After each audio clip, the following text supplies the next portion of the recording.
BRS MLC Kalvakuntla Kavitha Jagtial Navadurga ఆలయంలో ప్రత్యేక పూజలు చేశారు. కాంగ్రెస్ ప్రభుత్వం ఎన్నికల హామీలను అమలు చేయకుండా ప్రజలను మోసం చేస్తుందని కూడా కవిత ఆరోపించారు. అక్రమాలపై ప్రశ్నిస్తున్నామని, తమ పార్టీ నేతలకు నోటీసులు ఇచ్చి వేధింపులకు గురిచేస్తున్నారని కూడా విమర్శించారు.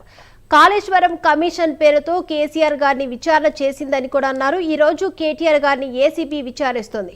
తాము వేధింపులకు భయపడే వాళ్ళం కాదని కూడా అన్నారు. కేటీఆర్ విచారణ సందర్భంగా ఈ ప్రభుత్వం తెలంగాణ భవన్ కు తాళం వేయడం దుర్మార్గమని కూడా కవిత మండిపడ్డారు.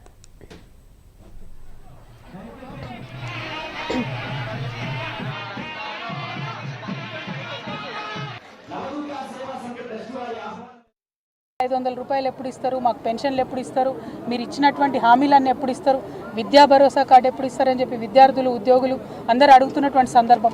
జాబ్ క్యాలెండర్లు వేస్తామని చెప్పి విద్యార్థుల్ని మోసం చేసి, యువతను మోసం చేసి అధికారంలోకి వచ్చినటువంటి సందర్భం మీ అందరికీ తెలుసు. మరి ఇవన్నీ అడుగుతుంటే కాంగ్రెస్ పార్టీ మీద, ముఖ్యమంత్రి గారి మీద ఒత్తిడి పెరుగుతున్నటువంటి సందర్భంలో భరించలేక రోజొక కొత్త డ్రామా కాంగ్రెస్ పార్టీ చేస్తున్నారు. ఒకసారి కేసీఆర్ గారికి కాళేశ్వరం మీద నోటీసు, ఇంకొక రోజు హరీష్ రావు గారికి నోటీసు, ఇంకొక రోజు ఇంకొక సీనియర్ నాయకుడికి నోటీసు, ఇవాళ మరి కేటీఆర్ గారికి మరి నాకు తెలిసి ఇది 5వ 6వ నోటీసు ఇవ్వడం.